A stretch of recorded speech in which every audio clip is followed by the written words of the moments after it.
lanjut Magister Management, Certified Financial Planner, NLP Practitioner, Mastering Your Coaching Skill, dan masih banyak teman-teman dapat lihat ya. Terutama juga aktif sebagai anggota Financial Planner Association Indonesia dan juga salah satu co-founder dari Effect. Dan yang terbaru adalah beliau juga Access Bar Practitioner. Ini keren banget. Dan Reiki Practitioner. Seperti apa nanti kalau teman-teman ingin bertanya seperti apa, silakan ke Mbak Olivia ya. Oke, next. Dan ini saya. Ya, singkat, saya seperti ini. Saya sama-sama teknik. Kalau Mbak Olive adalah bagian teknik di lapangan sipil, saya bagian teknik perancangannya. Tapi Universitas Hasanuddin di Makassar. Kemudian saya juga adalah financial, sehubungan dengan financial, termasuk dengan financial NLP counselor. Oke, silakan, host. Sudah cukup perkenalannya, teman-teman ya. Saatnya saya akan menyampaikan materi tentang sebelum ke pinjol, utang jenis pinjol, saya akan menyampaikan sejahtera keuangan ala efek. Dan sampai di titik mana dari struktur sejahtera keuangan ala efek yang krusial yang membuat berpeluang terbentuknya hutang. Tetapi pada saat nanti hutang, seperti teman-teman dapat dilihat di layar saya, berapapun besarnya pos hutang Anda masih berpeluang untuk sejahtera finansial. Oke, izin saya untuk share materi.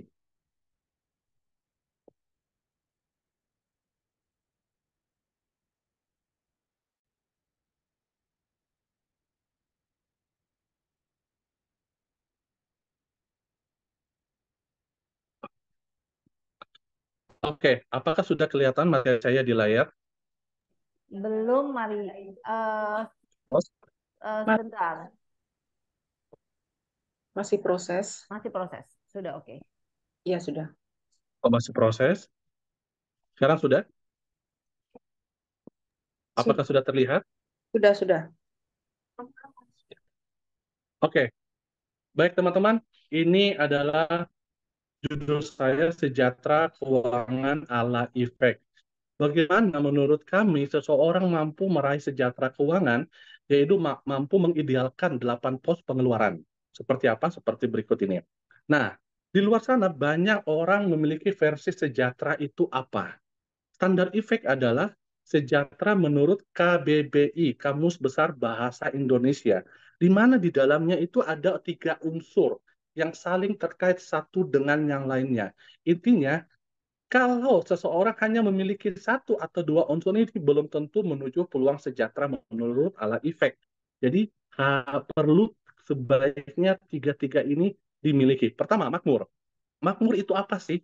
Makmur itu bukan hanya sekedar seseorang itu memiliki uang lebih dan sebagainya, tetapi pada dasarnya berapapun pendapatan seseorang, selama kebutuhan terutama sandang pangan papan, ya, mulai dari premier, sekunder, bahkan ada yang orang standar luxury itu dapat terpenuhi, tercukupi dengan baik.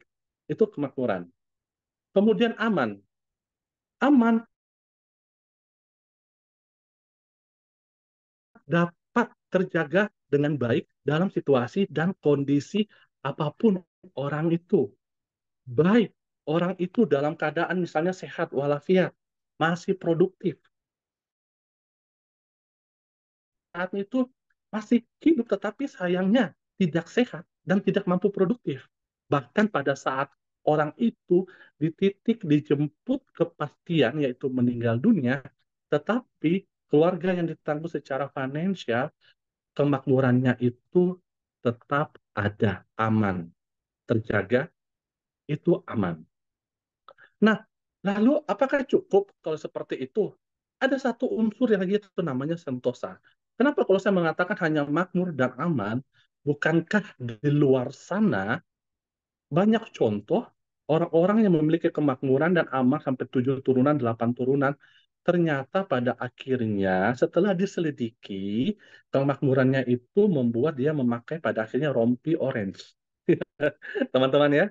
Rompi orange. Nah, artinya sentosa ini adalah pikiran dia, keluarganya dia tenang, damai, sejahtera, eh, damailah hidupnya. Kenapa? Satu, karena kemakmurannya tersebut berasal dari sumber yang halal.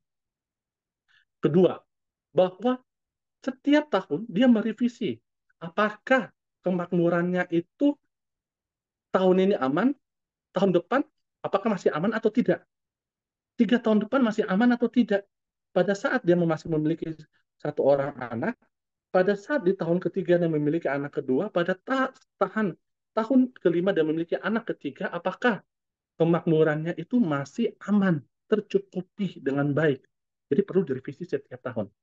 Nah, jadi itulah sejahtera ala KBBI, ya. Nah, dalam menuju sejahtera ala KBBI, ya teman-teman, tentu perlu ada yang namanya hal-hal yang berhubungan dengan keuangan. Pertama tentang financial behavior dan financial habit.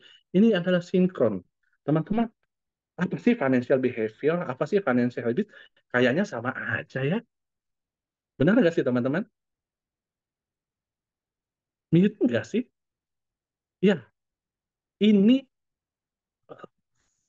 mi- eh, tipis-tipis ya. Tetapi sebenarnya dua hal financial habit dan financial behavior ini adalah ada perbedaannya, yaitu tentang cakupannya. Tetapi saling berkaitan. Kalau financial habit itu adalah sehubungan dengan kebiasaan keuangan, tindakan-tindakan yang dilakukan seseorang atau keluarga di dalam keuangannya, misalnya dia mencatat, membuat anggaran, ya, lalu dia menyisihkan daripada menyisakan, kemudian dia belanja sesuai dengan apa yang dianggarkan, itu, itu tindakan-tindakan seperti itu. Kalau financial behavior adalah cakupannya lebih luas, bahwa bukan hanya sekedar tindakan, tetapi di situ meliputi juga pola pikir, attitude, sikap, reaksi dia terhadap situasi keuangan saat itu. Jadi itulah financial behavior. Kalau ini sinkronisasi, sama-sama financial habit dan financial behavior, maka peluang menuju sejahtera itu akan lebih terbuka lebar. Nah, teman-teman, dalam hal ini saya akan membagikan sebuah kurang lebih 1 sampai 2 menit. Ini akun di TikTok saya baru kemarin saya eh, upload tentang psikologi keuangan. Ini bagian financial behavior dan ada di dalamnya financial habit. Tetapi sayangnya karena saya masih menggunakan tab, jadi suaranya enggak keluar. Tetapi teman-teman dapat baca teksnya, ya, dapat baca teksnya. Nanti izin saya stop dulu.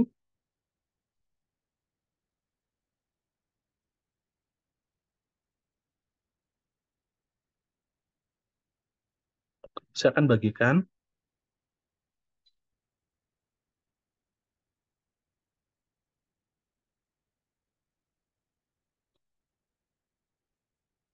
Ya, ini akun TikTok saya tentang keuangan. Teman-teman kalau mau foto juga boleh. Ini di Anti Bokeh 08. Saya tentang keuangan semuanya, ya, literasi keuangan. Nah, ini dia kemarin.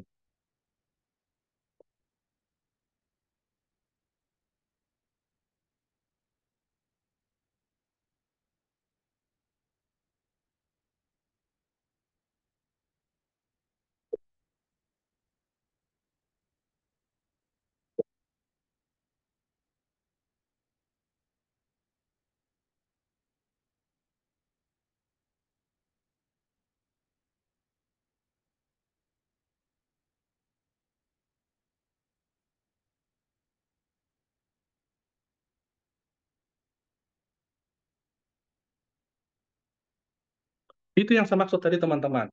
Bahwa financial behavior-nya itu ada sebuah reaksi ya, di dalam mengontrol perasaannya, pemikirannya, supaya misalnya kan emosi kan itu mencakup kecemasan, pada saat seseorang cemas, pada saat seseorang gelisah, pada saat seseorang gembira, pada saat seseorang dalam situasi apapun emosinya itu mempengaruhi keputusan keuangannya. Contohnya, tindakan di dalam berinvestasi. Emosinya itu dia orangnya, wah dia untung, untung, untung, untung. Akhirnya mulai mulai muncul sebuah emosi yang ke arah serakah, greedy. Nah, tetapi pada saat seseorang mampu mengontrol keserakahannya, akhirnya mampu eh, mempengaruhi tindakannya. Udahlah, saya jangan terlalu serakah. Sehingga pada saat itu, dia mampu mengambil sebuah keputusan yang lebih logis dan masuk akal di dalam berinvestasi. Termasuk contohnya, dia melihat di media sosial, ya, untung saja, tapi dia nggak punya skill dalam berinvestasi, dia nggak punya knowledge dalam berinvestasi. Dia hanya mengetahui saja, atau dia memakai FOMO, fear of missing out, takut ketinggalan tren, ikut, tapi dia nggak punya skill dan pengetahuan itu. Dia nggak mampu kontrol, akhirnya dia ikut tindakannya, dia mengambil keputusan untuk berinvestasi tanpa bekal yang kuat. Kita tahu hasilnya seperti apa. Nah, itu. Nah, kedua adalah,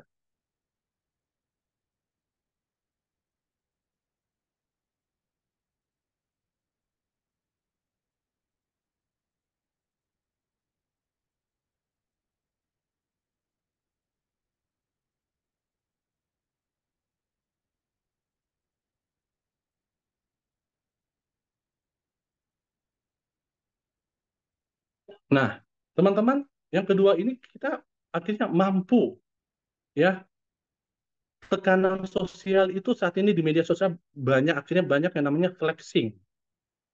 Ya, flexing itu tindakan-tindakan yang diambil dalam hal keuangan untuk sebenarnya contohnya hal-hal membeli barang-barang yang tidak perlu, tetapi bukan itu tujuan utamanya, tapi untuk mendapatkan sebuah pengakuan sosial.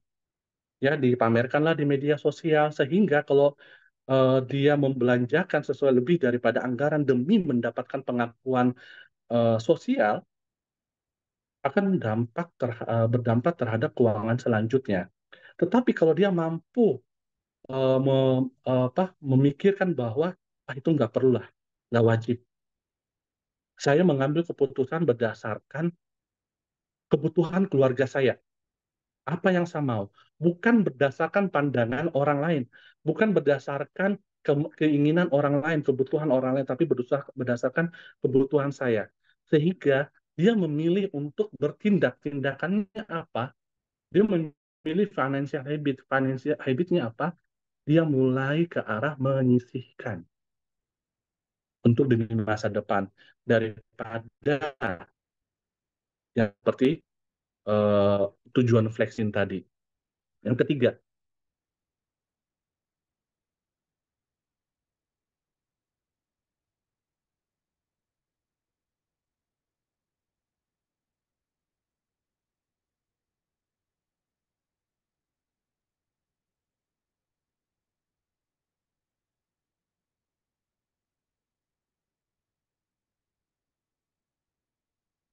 nah, yang ketiga ini adalah tentang mindset, ya, tentang mindset keuangan. Nah, banyaknya saya pernah konseling seseorang, ya, kenapa anaknya pintar, tapi teman saya, anaknya pintar, juara kelas, tapi kok kehidupannya, ekonominya standar banget, bahkan bisa di bawah.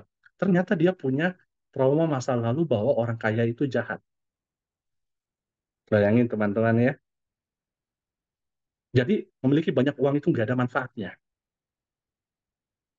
Tetapi pada saat seseorang mampu mengontur bahwa uang itu ada manfaatnya kalau dapat dilakukan dengan benar, bukan menjadi hamba uang. Contohnya, pada saat saya mampu bekerja keras, bekerja smart, menghasilkan banyak uang, diberikan limpahan, rezeki, kemudian taraf ekonomi saya naik menjadi orang kaya, saya akan mampu membagikan itu berkat kepada orang lain dalam hal-hal kegiatan sosial. Itu ya. Nah, kemudian yang keempat nih.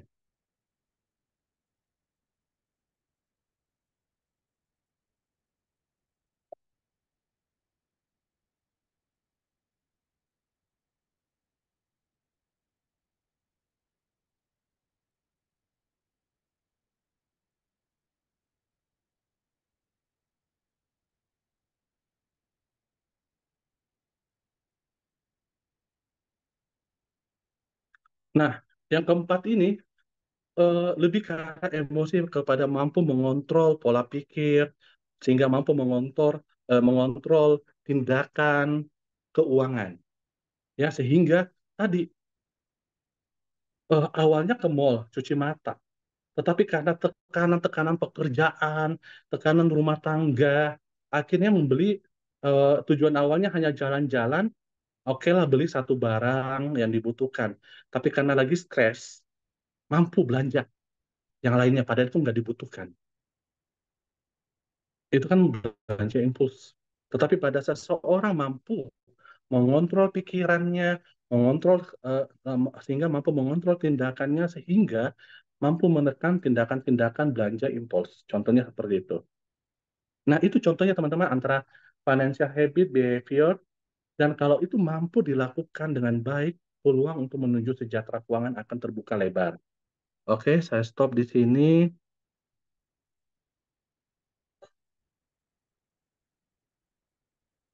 Saya kembali ke materi saya.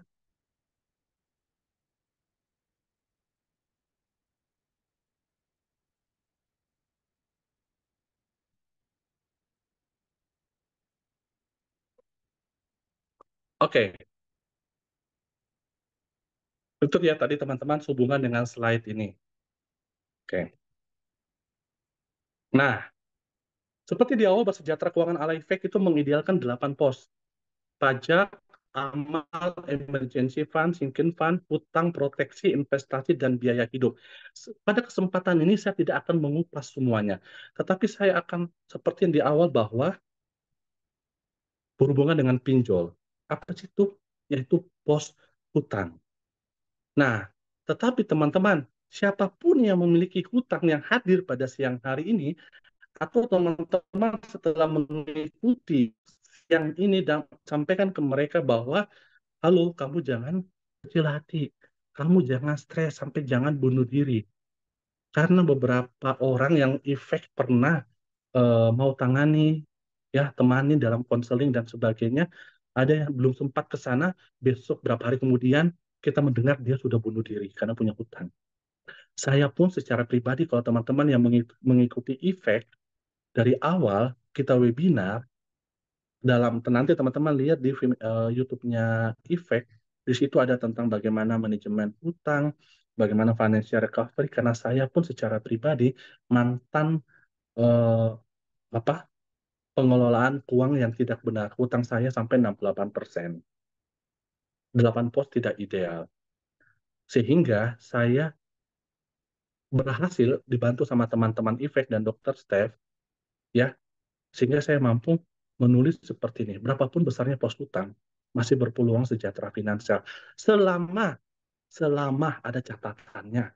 Saya atau mereka yang masih berkutat dengan hutang, mau rendah hati, mau belajar keuangan, mau terima masukan, mau sehingga dalam contohnya dalam ala efek mau mengidealkan dan cari pertolongan. Itu. Nah, kemudian fakta-fakta menarik yang membuat seseorang berhutang. Tadi, kurangnya pengetahuan tentang keuangan, termasuk kelola pengeluaran. Kurang kuatnya financial habit tadi dan financial behavior-nya. Nah, teman-teman, mungkin teman-teman sudah tahu bahwa termasuk yang saya sampaikan di slide berikutnya bahwa pos utang itu merupakan satu dari 8 pos keuangan lainnya yang saling terhubung dan mendukung. Tadi ini ada 8 pos seperti di layar. Kemudian pos itu bagi dua. Produktif maksimal 20%, konsumtif maksimal 15%. Jadi totalnya 35%. Jadi kalau yang kayak saya hutangnya 68%, bayangin bagaimana pos amal saya, bagaimana emergency fund saya, bagaimana sinking fund saya, proteksi saya, investasi saya. Teman-teman dapat bayangin. Ada lagi referensi financial recovery saya, hutangnya 102%. Tapi puji Tuhan, pelan-pelan terselamatkan. Karena tadi saya menyampaikan semboyan tadi, berapapun besarnya pos kamu, utang kamu, kamu masih berpeluang untuk sejahtera finansial.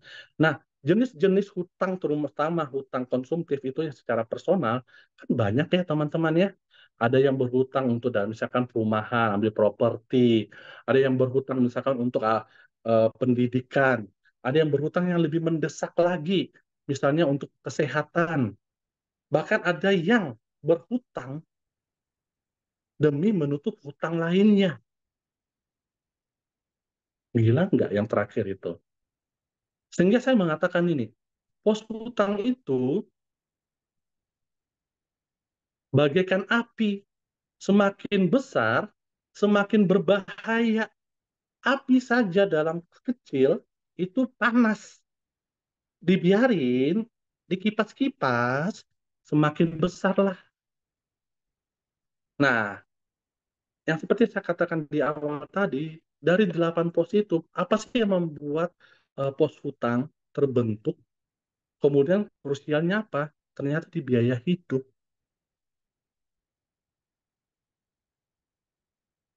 Ini teman-teman. Biaya hidup itu menurut efek ada seperti ini. Ada kebutuhan terbagi dan gaya hidup. Kebutuhan ada dasar dan tambahan, gaya hidup ada aman dan terlarang. Persentasenya maksimal 45%. Kalau ternyata sudah lebih daripada, misalnya dana daruratnya sudah lebih dari 12 bulan, bahkan lebih dari 24 bulan, pos hutangnya nol dan sebagainya, mau biaya hidupnya juga lebih dari 45%, nggak apa-apa. Tapi kalau masih dalam menuju ke idealan, maksimal 45% lah. Terbagi seperti apa? Kebutuhan 30% dan gaya hidup 15%. Kenapa ada kebutuhan dasar tambahan? Contohnya gini, kebutuhan dasar itu contohnya dari pos makan lah. Pos makan itu apa sih yang membuat orang masih dapat bertahan hidup dengan makanan? Nasi cukup. Saya dulu hanya makan bubur sama kecap, masih hidup sampai sekarang. Gitu ya. Dalam proses membayar hutang dulu, jual kita sempat sebulan itu hidup dari celengan-celengan yang koin-koin 1.500 itu loh. Lalu kalau mau tambahan, selama tidak lebih dari 30%, contohnya tambahlah tempe. Ya, kalau mau tambah lebih ini, misalnya gaya hidup. Oh, sekali-sekali yuk makan di luar yang misalnya dari kebutuhan baik dasar tambahan itu porsinya sekali makan adalah 10.000, 15.000 itu sudah aman. Itu mentok di situ.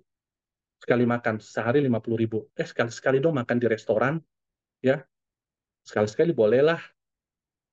Misalnya standarisasinya sebulan itu boleh hanya 4 kali makan di restoran. Tetapi pada saat dia memutuskan sebulan itu makan di restorannya bukan 4 kali, tetapi 8 kali, 10 kali, 12 kali itu masuk dalam gaya hidup terlarang. Inilah yang sumber terciptanya utang. Itu baru satu pos. Belum lagi pos-pos yang lainnya. Sehingga makin mudah orang berhutang. Saya waktu di TikTok ada yang tentang pinjol, saya tanya apa sih yang membuat kamu pinjol? Ada sampai tadi untuk mendesak untuk bisnis, ada untuk tutup gali lubang, tutup lubang dan sebagainya. Itu teman-teman. Nah, sehubungan dengan pinjol ini sangat marak. Dan saya mengundang teman saya, ya, teman saya, silakan Mbak Olivia, tunggu saya tutup dulu. Oke, Mbak Olive. Ya, Sekian dari saya teman-teman ya. Dilanjutkan oleh Mbak Olivia. Silakan Mbak Olive. oke. Terima kasih Mario. Selamat siang teman-teman. Saya akan bicara mengenai pinjol secara khusus gitu ya. Tapi mungkin nanti ada beberapa yang eh, sudah diomongin sama Mario sebelumnya, cuma nggak detail ya.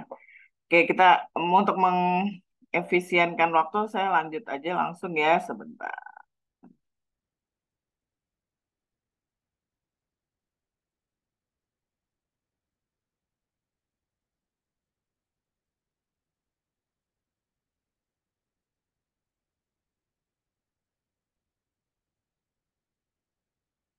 Oke, sebentar ya. Ya, ini sesuai dengan judul. Suara saya kedengeran ya, Mar? Kedengaran Mbak, kedengaran. Oke, sesuai dengan judul acara hari ini, webinar hari ini, judulnya Manisnya Pinjol Mematikan. Jadi memang di satu sisi itu gampang, mudah gitu ya, cepat. Tapi satu sisi kalau kita tidak hati-hati akan jadi mematikan gitu ya. Nah, ini yang akan saya bicarakan hari ini. Ada sedikit teknisnya gitu ya, seperti apa itu pinjol, jenis-jenisnya apa gitu ya. Nah, pada intinya pinjaman online itu adalah pinjaman yang dilakukan secara online dan itu eh, biasanya ada 3 jenis. Jadi ada online tunai, ada online usaha, dan peer-to-peer lending gitu ya. Jadi peer-to-peer lending ini termasuk pinjol gitu. Banyak orang nggak tahu gitu. Dipikir peer-to-peer lending itu investasi. Jadi ada beberapa orang mikir ditawarkan gitu ya investasi di peer-to-peer lending. Jadi sebenarnya itu investasi untuk memberikan pinjaman ke orang lain gitu ya. Nah, kalau pinjaman online tunai yang biasa kita udah eh, tahu gitu ya, yang sekarang lagi marak di mana orang eh,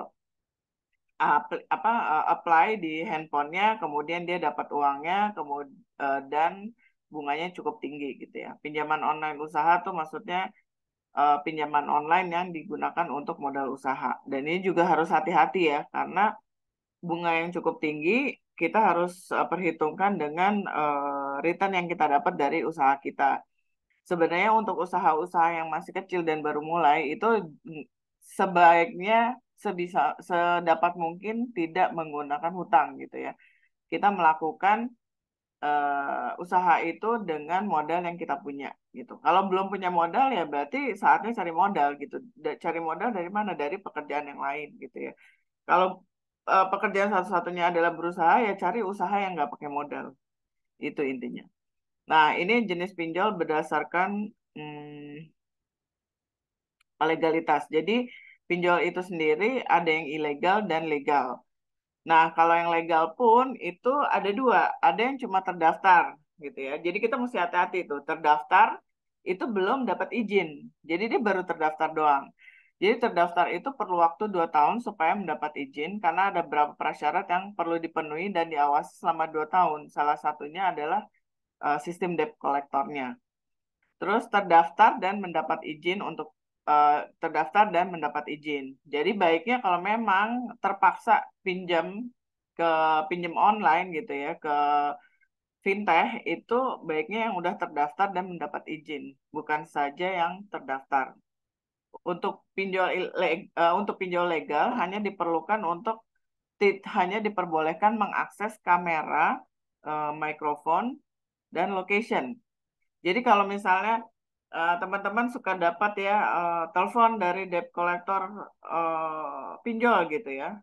Padahal kita nggak kenal sama orang itu gitu ya, sama orang yang utang. Itu sudah hampir dapat dipastikan ada ilegal. Karena yang legal itu hanya boleh mengakses kamera, mikrofon, dan location. Nah, kalau ilegal tidak terdaftar dan apalagi mendapatkan izin dari pemerintah. Biasanya itu tadi ada permintaan akses untuk kontak. Nah, itu udah tanda-tandanya ilegal gitu ya, pinjol yang ilegal. Terus kenapa sih orang milih pinjol ya? Udah tahu banyak cerita, udah ada yang sampai bunuh diri, ada yang senior bunuh junior gitu ya. Ada yang apa stres gitu ya. Kenapa sih orang milih pinjol? Itu karena mudah diakses. Jadi pinjaman ini mudah diakses, bisa dari handphone gitu ya. Inovasi teknologinya memungkinkan proses pengajuannya itu lebih cepat. Jadi disetujuinya lebih cepat karena dia langsung ambil data gitu ya. Pilihan produk yang luas sesuai kondisi dan kebutuhan itu tadi saya bilang ada yang untuk tunai, ada yang untuk bisnis gitu ya. Kalau untuk bisnis nanti macam-macam juga gitu ya. Terus tadi proses yang cepat dan mudah gitu ya. Karena mudah dan cepat orang kan namanya pinjaman gitu mau minjem uang itu maunya yang cepat, nggak ditanya macam-macam, terus langsung ditransfer gitu ya. Itu. Ini alasan orang milih pinjol. Ini saya dapat dari IG, itu dari IG-nya Andika Diskartes. Ini dia merangkum beberapa alasan kenapa orang milih pinjol. Dan yang suka sedih gitu ya, ternyata tuh ada yang coba-coba aja gitu. Coba-coba pencet, terus ternyata disetujui, terus langsung ditransfer, tapi minggu depannya udah harus bayar 2 kali lipatnya gitu kan. Itu coba-coba yang sangat beresiko gitu ya. Kalau kita minjemnya, karena pernah ada OB di kantor gitu ya, dia iseng-iseng juga nih sama, coba-coba gitu ya, 1 juta, dia langsung mau pinjam 1 juta, terus biasanya mereka tuh ada, kalau kita minjem 1 juta nggak dikasih 1 juta, dikasihnya cuma 750.000 gitu ya. Tapi minggu depan dia harus sudah bayar 1,5 juta gitu. Itu bayangkan ya, dari hasil coba-coba kita harus keluar uang 1,5 juta gitu. Nah, terus ada juga teman yang numpang pinjam ke pinjol kamu. Jadi maksudnya pinjol kamu tuh dia pakai HP kita gitu ya, pakai ID kita gitu untuk numpang pinjam. Ini aduh, ini udah paling bahaya gitu ya. Sebelumnya sebelum pinjol ini ada orang yang suka pakai kartu kredit orang lain gitu ya untuk tarik tunai atau untuk belanja barang. Itu aja udah bahaya gitu ya, karena nggak ada dasar hukumnya nih, temennya belanja pakai kartu kredit dia tapi kan yang ditagih kita sebagai yang ada namanya di kartu kredit gitu ya, mau nggak mau ya kita yang akan dikejar-kejar sama bank gitu. Begitu juga si pinjol. Dia pinjam pakai HP Anda gitu ya, terus Anda yang dikejar-kejar sama debt collector, Anda yang harus bayar, Anda yang kena bunganya gitu ya. Jadi jangan mengulang kesalahan yang seperti ini. Kita memang pengen nolong orang ya kalau kita ada uang. Kalau kita nggak ada uang ya udah gitu ya. Biar mereka usaha sendiri gitu. Atau rugi slot judi online. Ini yang banyak terjadi ya. Ini udah kayak lingkaran setan ya. Judinya nggak benar, terus minjem apa buat top up pakai pinjol gitu. Itu kayak ya masuk ke lubang yang tambah dalam gitu ya. Bukannya apa jadi benar gitu. Ternyata malah rugi terus, malah pinjol terus, tapi harus bayar gitu. Terus pakai duit kantor tutup dulu pakai pinjol. Terus dan alasan-alasan yang menurut Mas Andi Kanda, dia dipanggilnya Kanda. Menurut Kanda ini nggak masuk akal. Kita lihat yang kedua, judi online. Nah ini kan benar ya, judi online dan pinjol memang sangat meresahkan. Di daerah saya ada yang sampai habis tanah warisannya dijual gara-gara pinjol, tapi yang dipakai buat judi online. Ini kenapa sih judi online ya? Karena orang tuh pengen duit cepet gitu loh. Nggak pengen kerja, nggak usah kerja capek-capek, tapi dapat duit. Nah ini nih aneh gitu ya. Di mana-mana tuh kalau mau apa dapat uang ya harus berusaha, nggak harus kerja kantoran, tetap harus berusaha ya jualan kayak gitu ya. Atau yang paling rendah adalah menggunakan otot gitu ya. Jadi kerja kasar. Ini ada juga nih pakai pinjol untuk bayar dukun. Udah nggak bener juga ya. Masa udah pinjemnya online terus untuk bayar dukun, itu udah, ini kalau saya lihat ya alasan-alasannya itu sebenarnya agak-agak mengerikan ya karena nggak ada yang benar-benar alasan yang mengharuskan dia pinjam uang gitu, nggak ada suatu keadaan yang benar-benar mendesak harus pinjam uang gitu ya, karena di sini nggak ada tuh kayak misalnya orang tua sakit itu nggak mungkin ada orang yang pinjol gitu kan, apalagi sekarang udah ada BPJS. Rata-rata semua orang hampir semua pakai BPJS gitu ya. Nah ini mindset orang memilih pinjol, kenapa sih orang milih pinjol daripada sarana yang lain, kan ada bank, ada temen gitu ya, atau ada saudara. Nah, ini ngutang nggak boleh dan memalukan. Tapi kalau pinjol boleh-boleh aja. Ini emang mindset, kalau di sini kita lihat kan mindsetnya tuh agak-agak aneh-aneh juga gitu ya. Terus ngutang ke bank menakutkan. Kalau pinjol lebih tidak menakutkan karena tidak bertemu secara fisik. Karena kan kalau pinjol memang semuanya dilakukan secara online ya. Terus rentenir membahayakan, kalau pinjol lebih aman. Padahal sebenarnya bunga rentenir dan bunga pinjol itu sama besarnya gitu ya, sama mengikatnya, maksudnya sama mengikat lehernya gitu ya. Daripada ngutang sama saudara, males diomongin jadi ribet, mending pakai pinjol gitu ya. Tapi kalau dapetnya pinjol ilegal, akhirnya saudaranya kena juga karena ada di handphone kontaknya gitu ya. Terus pinjol asal terdaftar di OJK pasti aman ngutang di sana. Ya namanya ngutang ya aman nggak aman tuh ya kita yang menentukan gitu ya. Karena kita yang tahu kondisi keuangan kita. Nanti saya akan bahas hutang, rasio hutang yang masih aman itu seperti apa gitu ya. Makanya dibilang aman tuh masih apa gantung gitu ya. Pinjol nggak usah bayar juga nggak apa-apa, tinggal matiin aja nomor HP dan pakai HP yang kontaknya palsu. Ini sama aja mencuri ya, karena kan itu uangnya bukan uang kita. Terus kita niatnya minjem, berarti kalau niatnya minjem berarti niat bayar juga dong gitu ya. Kalau kita udah niat kita ambil pinjol tapi kita nggak mau bayar, berarti kita niatnya udah mencuri gitu ya, bukan untuk minjem. Pay later lebih aman dari pinjol, suka bikin malu nyebar data. Nah, sebenarnya pay later mau pinjol mau pay later kalau nggak bisa bayar ya sama aja gitu ya. Pay later itu juga bunganya juga tinggi dan persyaratannya lumayan banyak. Jadi dia ada denda keterlambatan gitu ya.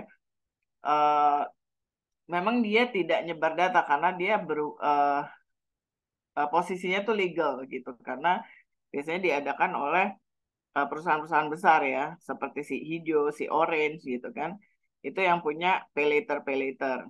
Nah, daripada ngutang sama saudara males diomongin, tadi ya, meni- jadi ribet mending pakai pinjol aja.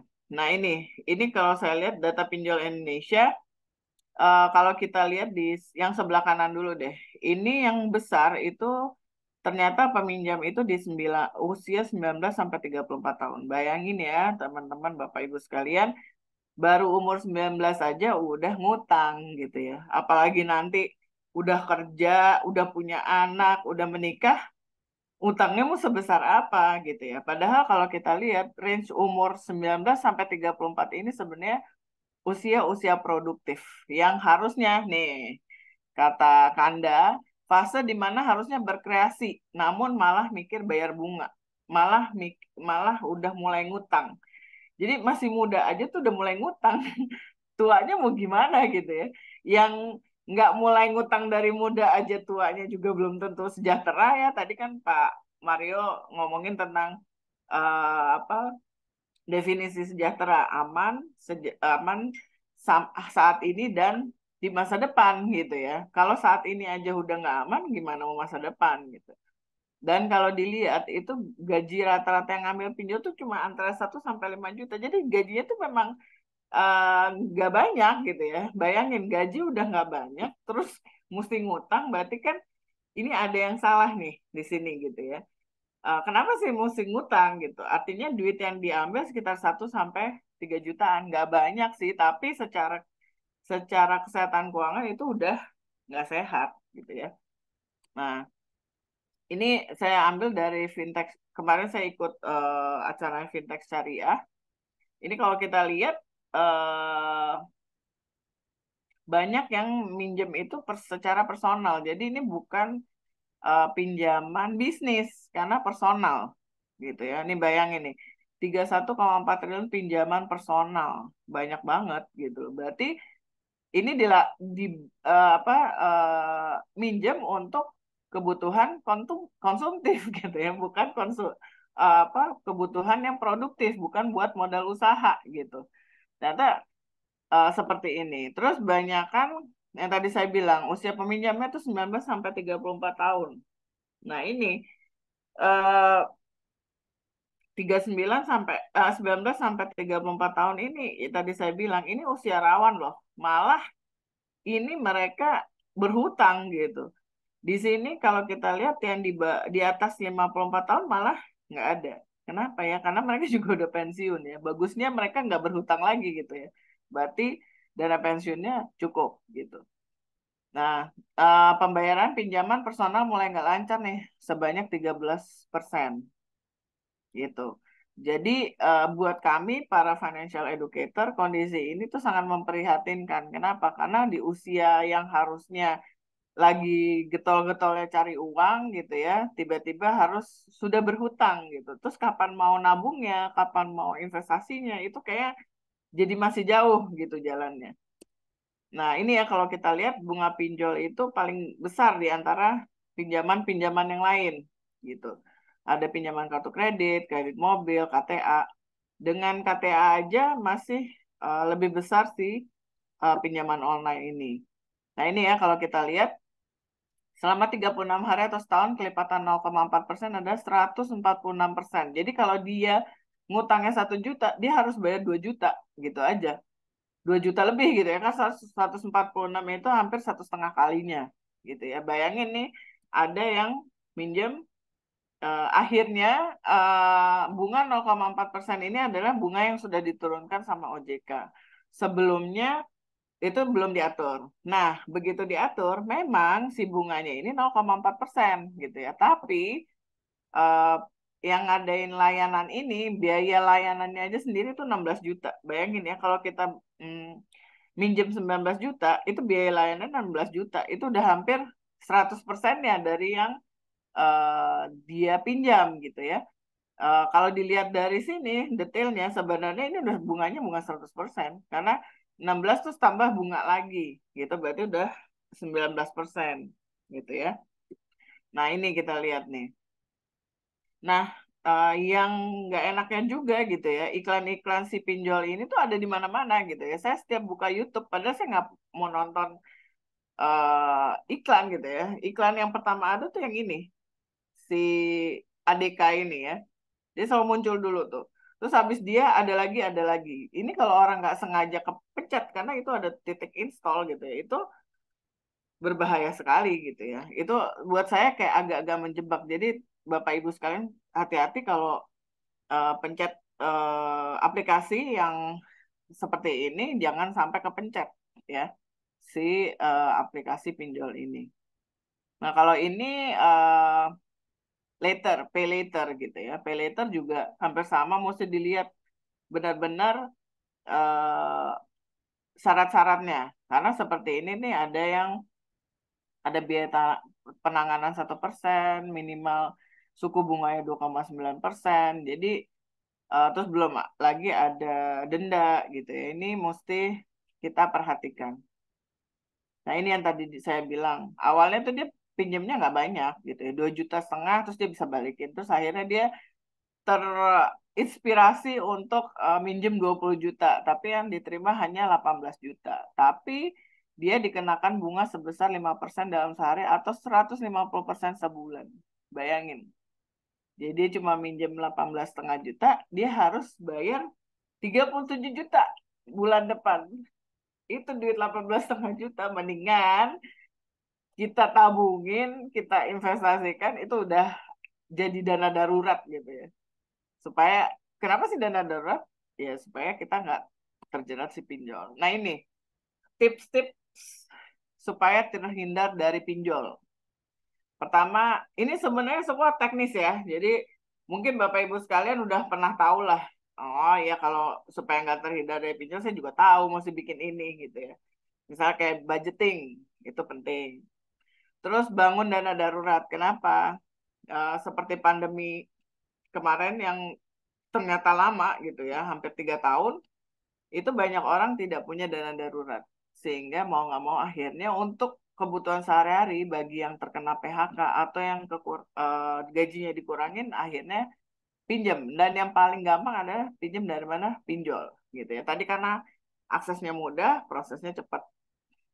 Nah, makanya supaya tidak terhindar, kita buat budgeting, bikin dana darurat. Supaya kalau ada apa-apa sama kita, eh, yang berhubungan dengan penghasilan, kita masih punya nih cadangan uang supaya kita tidak perlu pinjam. Terus bangun habit keuangan yang sehat, yaitu ubah dari sisi sisa ke sisi. Maksudnya apa tuh? Jadi biasanya orang orang tuh kalau eh, terima gaji itu yang biasanya yang didahulukan adalah belanja. Baru kalau ada sisanya dia tabung atau diinvestasikan. Nah, sekarang rubah kebiasaannya dikit aja gitu ya. Dengan menyisihkan dulu, baru sisanya untuk kebutuhan sehari-hari, bayar utang, bayar sekolah gitu ya.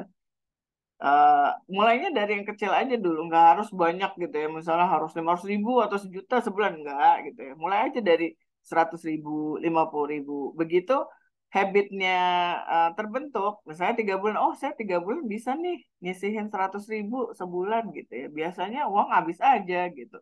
Akhirnya nanti bulan ketiga, saya nambah deh jadi 200.000 sebulan gitu. Mulai dari kebiasaan dulu. Itu manusia itu sangat adaptif gitu ya. Jadi mau berapa aja penghasilannya pasti habis gitu. Jadi pasti cukup gitu. Jadi mendingan yang penting-penting kita sisihin dulu, terus baru nanti sisanya untuk biaya hidup gitu. Terus selanjutnya pantau pengeluaran dengan cara mencatat. Ini memang salah satu prinsip yang ada yang kita di efek jalankan, yaitu sebenarnya ini ada 4 prinsip gitu ya. Salah satunya adalah dengan mencatat. Dengan mencatat maka kita menjadi bendahara yang baik. Nah, terus jangan lupa juga jangan tergoda diskon atau penawaran spesial, kecuali untuk barang-barang yang memang biasa kita beli untuk kebutuhan rumah tangga. Misalnya nih, kan ini masih ada musim boykot ya. Nah, sebagai pemasar yang jeli, dia akan kasih diskon. Misalnya beli 2 gratis 1 gitu. Jadi kita dengan harga 2 kita dapat 3 gitu. Nah, itu nggak apa-apa. Misalnya sabun mandi, biasanya kita dengan uang segitu dapatnya cuma 2 pouch, sekarang kita bisa dapat 3 pouch. Nah, itu kan yang kita memang butuhkan gitu ya. Bukan kayak misalnya baju beli 2 gratis 1. Ya, baju kan nggak butuh 3 ya. Kalau butuhnya 1 ya 1 aja gitu ya. Nah, terus tingkatkan literasi keuangan. Jadi banyak-banyak belajar, banyak-banyak tahu ini nih kayak gini nih termasuk pinjol nggak ya gitu. Atau investasi yang seperti ini tuh ini benar nggak ya? Atau ini lebih cenderung ke bodong. Karena kalau saya lihat masyarakat Indonesia tuh demen yang itu ya, investasi dikit, nggak usah terlibat, tapi untungnya banyak. Ya, itu sangat dimanfaatkan oleh orang-orang yang mau menarik keuntungan. Terus tingkatkan skill keuangan. Skill keuangan mulai dari apa tadi? Habit aja. Mulai dari ngerubah sisa ke sisih gitu ya. Itu dulu deh. Nanti habis itu baru kita mencatat. Terus kita budgeting gitu ya. Jadi skill-skill keuangan ini bisa kita mulai eh, lakukan dari sekarang. Terus rencanakan pembelian dengan dana besar. Jadi kalau misalnya saya selalu bilang kalau misalnya saya sharing, semua itu boleh dibeli asal ada budgetnya gitu ya. Pengen beli tas mahal gitu, boleh gitu ya. Tapi direncanakan, jangan pakai pay later gitu ya. Tapi shop later. Jadi belanjanya nanti kita nabung dulu supaya ada uangnya, baru kita belanja. Terus pantau terus kesehatan keuangan. Jadi salah satunya dengan kalau kita ngambil utang, kira-kira utang ini udah melebihi rasio keuangan kesehatan yang benar nggak sih gitu, atau enggak gitu. Kalau udah mulai tinggi gitu ya rasionya, berarti ini udah mulai nggak boleh ngambil utang lagi nih gitu. Terus jangan tergoda cicilan atau hutang dengan proses yang instan seperti yang pinjol tadi saya bilang. Nah ini tadi Pak Mario juga sudah ngomongin ya. Ini pos alokasi pengeluaran yang biasa kita pakai di efek. Kita lihat di sini ada hutang gitu ya. Hutang itu maksimum 35%. Ini termasuk hutang pinjol. Hutang pinjol, hutang KTA. Jadi bukan hanya hutang KPR gitu ya. Banyak orang terjebak ngelihat, oh maksimum hutang 30%. Tapi dia udah punya KPR nih. KPR-nya 30% gitu ya. Nah, terus dia ngambil pinjol, ngambil KTA, ngambil kartu kredit gitu ya. Itu semua kartu kredit nggak dibayar lunas, jadi hitungannya utang gitu ya. Nah, itu lebih dari 5% karena utang KPR-nya 30%. Utang-utang yang kecil-kecil ini nih lebih dari 5%. Akhirnya kalau udah di jumlah-jumlahin per bulan itu dia eh, rasio hutangnya tuh bisa mencapai 50% atau malah ada yang 70%. Nah, kalau dia tidak memantau ini, berarti kan sebenarnya 70%, 30% sisanya cuma buat ini ya, biaya hidup. Nah, kira-kira biaya hidup yang di sini beneran tercukupi apa enggak dengan 30% gitu ya. Nah, biaya hidup ini juga ada yang kebutuhan hidup, ada yang gaya hidup gitu. Misalnya gini, contoh contoh sederhananya aja deh, makan itu kan kebutuhan hidup gitu ya. Nah, kalau makan di warung misalnya dapat 20.000 sampai 30.000 gitu ya. Itu makan. Tapi kalau makan di restoran, di hotel gitu ya, misalnya 300.000, itu tuh udah gaya hidup, bukan kebutuhan hidup.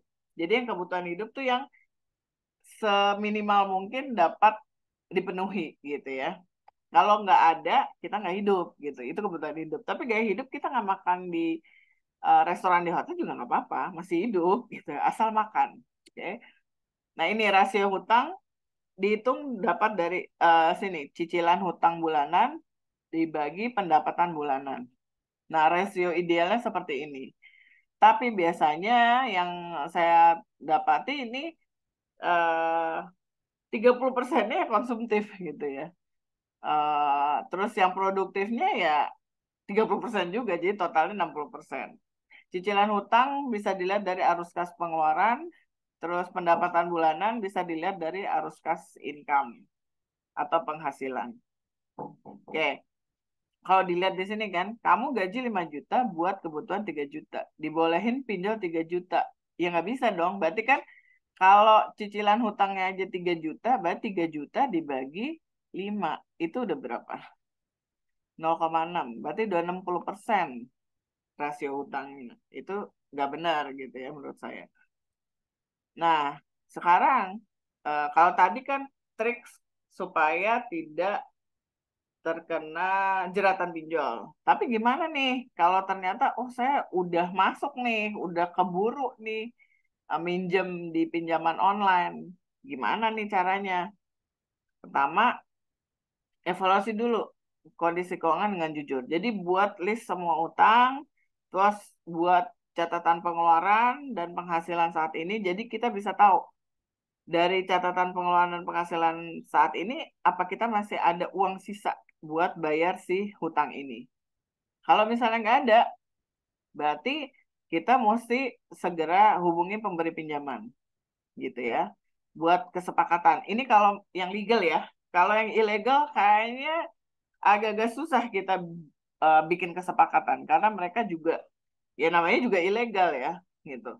Terus rencanakan pembayaran yang realistis. Entah minta diskon atau cicil gitu ya. Biasanya kalau yang diskon itu nggak boleh dicicil. Tapi kalau yang cicil itu bisa sesuai dengan kemampuan kita. Terus hindari mengambil pinjaman baru. Nah, kenapa orang akhirnya terjerat pinjol dengan banyak rekening gitu ya? Rekening pinjolnya itu bisa ratusan gitu. Itu karena itu.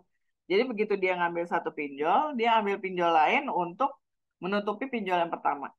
Terus ngambil pinjol yang ketiga untuk menutupi pinjol yang kedua. Gitu terus. Jadi lama-lama makin besar, makin besar, makin besar. Terus susun anggaran baru dan mulai berhemat. Jadi tadi kan awalnya kita mesti bikin catatan pengeluaran dan penghasilan. Oke. Nah, ternyata dari catatan pengeluaran itu kita lihat sisanya nggak banyak nih duitnya untuk bayar utang gitu ya. Nah, berarti harus ada item-item atau yang harus kita kurangin pengeluarannya, misalnya makanan gitu ya, atau misalnya baju misalnya biasanya seminggu sekali beli baju, jadi sebulan sekali gitu ya, atau makan keluar biasanya tiap minggu gitu, jadinya sebulan sekali, kayak gitu. Itu contoh susunan anggaran baru. Terus cari sumber dana tambahan. Ini juga penting. Sumber dana tambahan itu bisa dengan cara menjual barang-barang yang kita sudah nggak pakai. Gitu. Ini terjadi nih sama Pak Mario. Mungkin nanti Pak Mario bisa cerita ya. Dia menjual barang-barang brandednya untuk jadi cash. Gitu ya. Gitu ya Pak Mario ya. Nah, terus bisa juga mulai mencari penghasilan tambahan. Sekarang itu zamannya online. Semua bisa dikerjakan dengan online. Jualan aja bisa online gitu ya, ngajar bisa online, terus ngerjain pembukuan satu perusahaan gitu bisa online gitu. Jadi banyak pekerjaan-pekerjaan yang bisa kita kerjakan online, jadi tidak mengganggu pekerjaan utama. Terus kalau udah pusing banget nih, aduh saya tuh mulai dari mana ya? Saya benar-benar nggak ngerti, cari bantuan profesional gitu ya. Eh, jadi kalau kesulitan menangani hutang, cari bantuan ke konsultan keuangan atau penasihat keuangan supaya dikasih rencana lebih terstruktur. Sekarang nih kamu mesti lakukan ini dulu. Karena kan orang kalau dalam posisi yang utangnya banyak tuh udah panik ya. Anxiety-nya kambuh gitu ya, perut sakit gitu ya, terus sakit-sakitan terus, flu segala macam. Jadi perlu ada satu orang yang bikin itu terstruktur. Mana dulu yang mesti dikerjain dan apa dulu yang harus diselesaikan. Terus pelajari manajemen hutang dan keuangan supaya tidak terjerat kedua kalinya. Terus jaga kesehatan mental dan emosi karena biasanya ini di sini juga pengaruh ke mental akhirnya gitu ya. Karena tiap hari apa dikejar-kejar debt collector gitu ya. Terus kepikiran ini gimana utang saya mesti bayar gitu ya. Akhirnya lama-lama jadi kena ke mental dan emosi. Sedangkan Bapak Ibu tetap harus produktif nih supaya bisa bayar utang gitu ya. Jangan sampai apa gara-gara kesehatan mentalnya juga turun, tidak dapat produktif. Jadi ibarat udah jatuh ketimpa tangga juga gitu ya. Jadi nggak bisa bayar utang juga. Nah ini sebenarnya alur penyelesaian hutang pinjol. Ini. Jadi pas kita mau punya niat untuk bayar lunas, kita mesti ambil dokumen dulu nih. Ambil dokumen SLIK namanya. Ini adalah daftar hutang yang kita punya. Ini bisa diambil di sini, cek apakah pinjaman kita terlapor atau enggak. Gitu. Karena pinjaman kita harus terlapor supaya bisa ke trace gitu. Apakah kita sudah bayar apa belum. Kalau tidak terlapor, minta si pemberi hutangnya untuk melaporkan dulu. Jadi secara legal. Jadi utangnya tuh legal. Kalau sudah terlapor, cek apakah sesuai dengan pinjaman kita atau dia nulisnya lebih besar gitu. Kita minjem 2 juta ditaruhnya 5 juta gitu kan. Itu nggak sesuai pinjaman. Tapi kalau sesuai pinjaman, kita cek dengan payment history. Jadi kan kita juga pernah bayar. Nah ini mesti dicek gitu ya. Nah kalau nggak sesuai pinjaman, dia harus kita mesti tunggu dulu dia lapor sesuai pinjaman dulu nih. Baru saya mau bayar gitu. Nah kalau misalnya tadi sesuai pinjaman, cek payment history. Makanya kita perlu bukti transfer ya.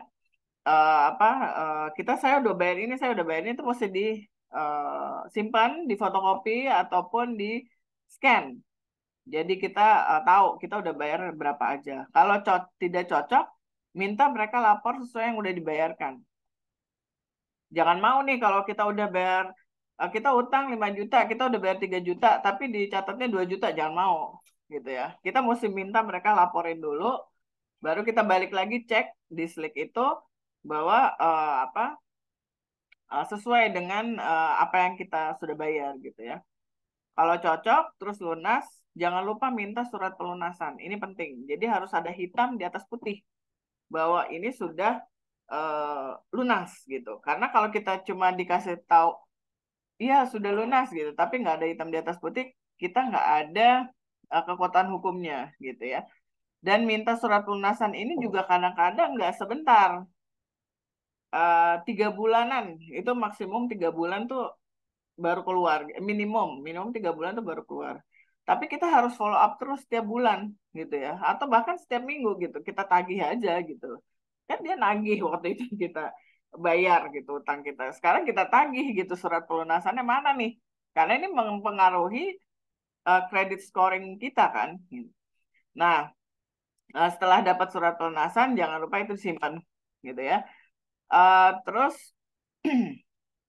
selanjutnya, nah ini kalau catatannya tidak cocok dengan SLIK payment history yang ditagih maka pinjol itu perlu memperbaiki catatan mereka supaya sesuai dengan SLIK. Jadi tunggu sampai dia cocok. Ada bagian DC, DC itu debt collector yang tidak datang lagi setelah diminta lapor lagi ke SLIK, tapi ada yang tetap maksa untuk dibayar walaupun datanya tidak sesuai. Nah, kalau datanya tidak sesuai jangan mau gitu ya. Nah ini, kalau mereka tetap memaksa untuk dibayar, maka kita dapat minta mereka untuk ajukan surat pernyataan ke OJK dengan tembusan ke AFI. AFI ini Asosiasi Pengusaha Fintech Indonesia yang menyatakan bahwa negara sudah salah mencatat jumlah hutang tersebut. Oke. Nah, ini kalau kita lihat dari alur ini, kesannya ribet gitu ya.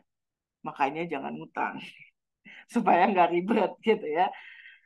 Uh, ini proses yang perlu kita jalani supaya apa? Hidup kita tenang dan kredit skor kita juga bagus jadinya. Nah, catatan penting untuk hutang pinjol. Karena sekarang kredit skor itu nggak hanya dilihat untuk orang-orang yang ngambil hutang. Nah, saya pernah baca berita bahwa fresh graduate itu juga dilihat kredit skornya sekarang. Kalau udah kredit skornya jelek, nggak diterima untuk kerja. Nah, sekarang gimana dia mau bayar hutang kalau dia kerja aja nggak diterima gitu kan. Jadi jangan anggap enteng si kredit skor ini. Karena kita lihat tadi ya, yang terjerat pinjol itu umur 19 sampai 34 tahun. Itu umur-umur orang usia bekerja gitu ya. Kalau sampai kredit skornya jelek, ya itu akan berpengaruh ke pekerjaan juga. Terus catatan penting untuk hutang pinjol akan gencar selama 30 hari pertama dan yang terberat tuh 2 minggu pertama. Jadi sabar-sabar aja deh kalau yang punya pinjol ini akan diteror terus selama 2 minggu pertama. Nah, setelah ada surat pelunasan, kita harus balik lagi nih ke Slick untuk memastikan bahwa hutang kita sudah dicatat bahwa sudah selesai gitu ya. Slick akan diupdate setiap tanggal 15, jadi kalau datang sekitar tanggal 15 setiap bulannya. Jadi kalau kita udah ngelunasinnya tanggal 5, sebelum tanggal 11 dan dia langsung lapor ke Slick, berarti tanggal 15 kita cek apakah sudah masuk di Slick atau enggak. Nah, kalau didatangi oleh debt collector resmi, itu perlu dicek surat tugas, ID card, Slick, dan payment history. Jadi dia perlu bawa itu si debt collectornya. Dan sewaktu dilakukan penagihan, tolong direkam supaya kalau ada tindak kekerasan akan dapat dilaporkan ke asosiasi yang menaungi pinjol, yaitu si APFI tadi ya. Nah, akhirnya kita sampai ke kesimpulan, untung waktunya kayaknya pas nih ya. Jadi pinjaman online itu masuk dalam pos hutang, dalam pos alokasi pengeluaran. Jadi jangan dianggap pengeluaran lain-lain gitu ya, tapi itu masuk ke pos hutang.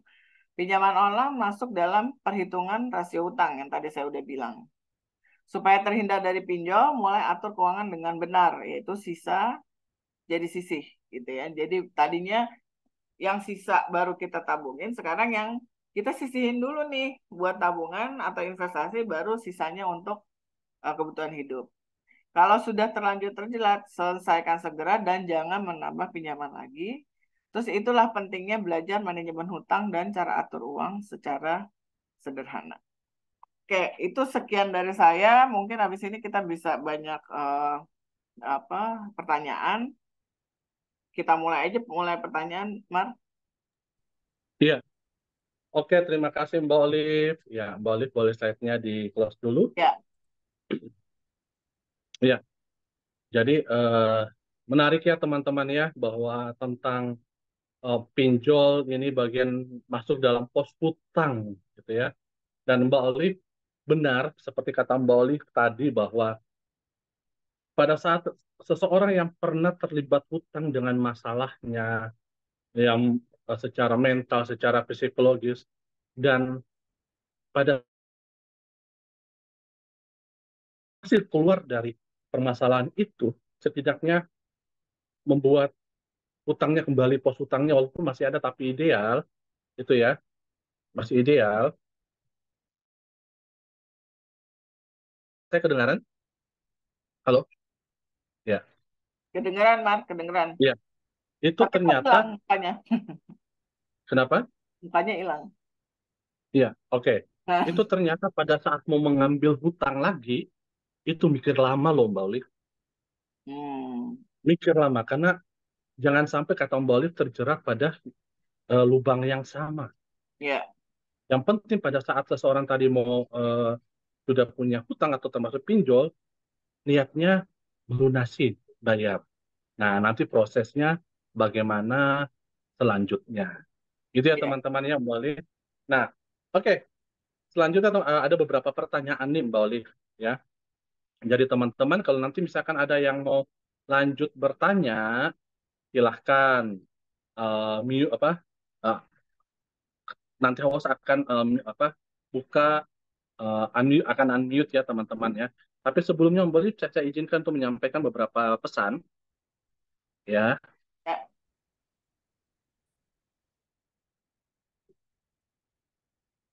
Oke, teman-teman, nanti ini ada form feedback ya. Nanti juga admin akan mengirimkan, em, FM juga akan chat di grup, admin akan mengirimkan di WAG grup. Kalau teman-teman memerlukan juga materi dari kami juga nanti silakan isi form feedback ini. Selain kasih masukan buat kami materi-materi apa yang diperlukan, dan juga nanti teman-teman akan dikirim materinya via email.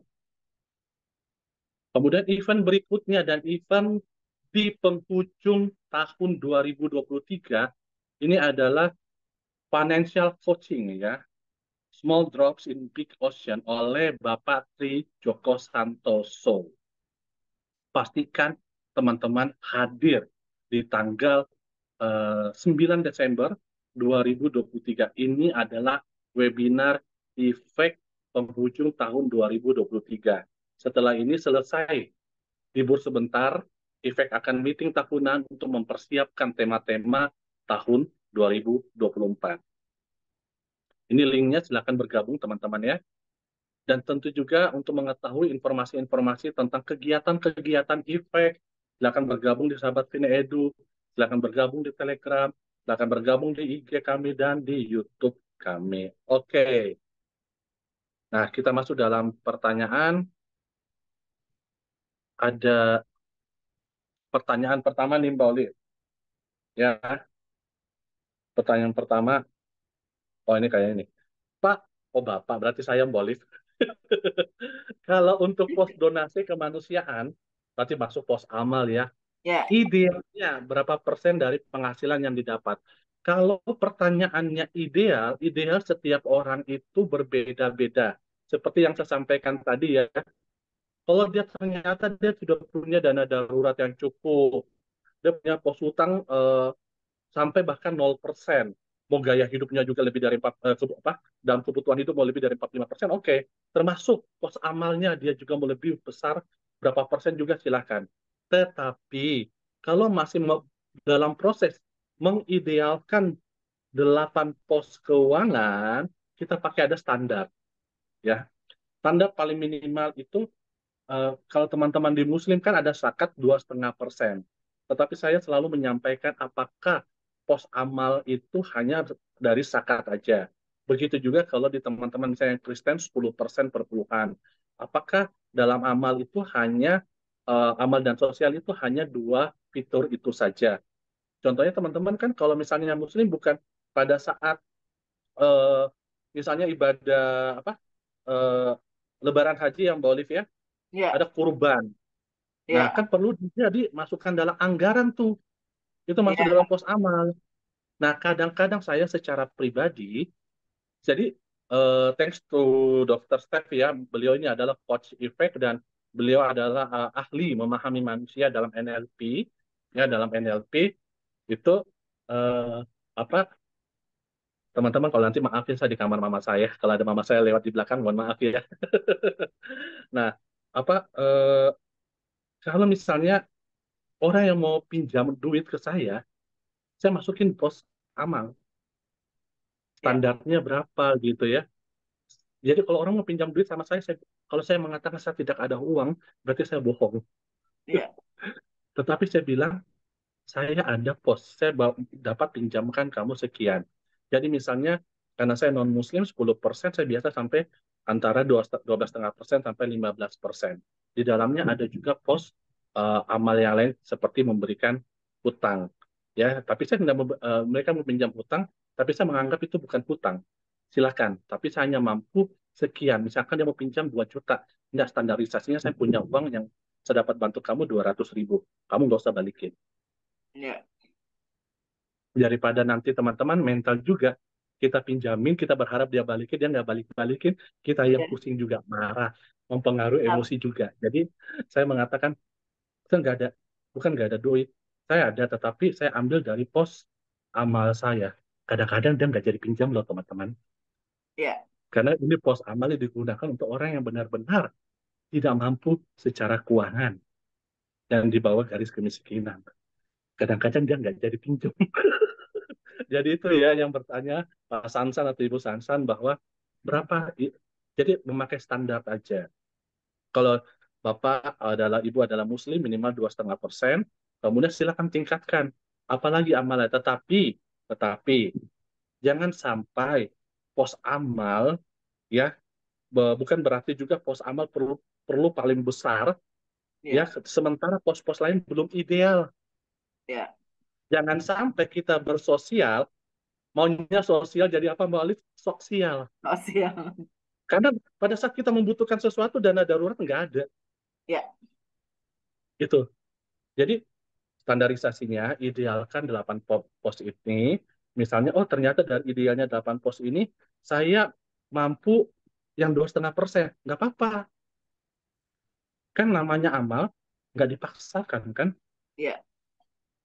Itu. Itu ya teman-teman, semoga menjawab. Nah kemudian nih Mbak Olive,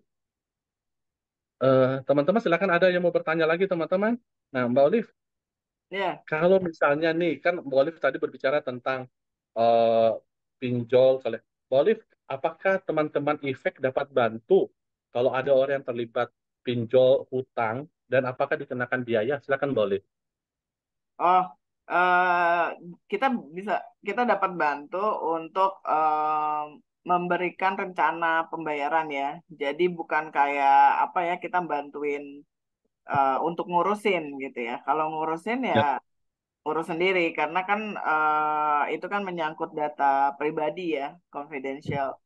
Jadi kita dapat membantu untuk memberikan rencana-rencana apa aja yang perlu dilakukan. Misalnya tadi kan ada untuk perlu rebudgeting, pengeluaran dan penghasilannya kita lihat lagi gitu ya. Terus kita bantu list hutangnya dan kita bantu untuk kasih tahu oh baiknya utang ini dulu nih yang dilunasin gitu. Ini kira-kira utang ini mau ambil dana dari mana gitu ya. Apakah ada di rumah ada yang bisa dijual dulu gitu ya atau mau cari penghasilan tambahan itu step-stepnya kita bisa bantu dan itu secara free gitu ya kita memang pengen bantu orang untuk keluar dari hutang jangan sampai masa orang lagi mumet sama hutang terus kita minta biaya gitu kan nggak nggak enak ya maksudnya bukan nggak enak ya nggak pantas aja gitu ya itu salah satu program CSR dari IFEK bantu orang untuk keluar dari hutang gitu Mario. benar sekali yang seperti yang dikatakan Mbak Olive. Jadi teman-teman, karena saya dulu pada saat terlibat hutang itu tidak ngerti strukturalnya gimana, secara psikologi bagaimana. Iya, Orang yang terlibat hutang, ya seperti yang dikatakan tadi Mbak Olive, itu ya, itu mempengaruhi seluruh faktor kehidupannya, mental dan sebagainya. Makanya tetap perlu sehat dan produktif gitu ya. ya, Nah, jadi kami pun bantunya adalah dalam hal seperti itu, memberikan juga satu harapan bahwa kalau memang berniat melunasin hutang dan niatnya dulu ya, kemudian ada proses yang namanya eh, kalau saya secara pribadi itu acceptance, penerimaan diri. ya, Gua bangkrut loh. Kan banyak orang yang nggak mau dikatakan bangkrut, benar nggak? ya, benar. Saya harus sadar, saya bangkrut loh. Saya Ya, ini nggak kaya, saya ini nggak punya uang.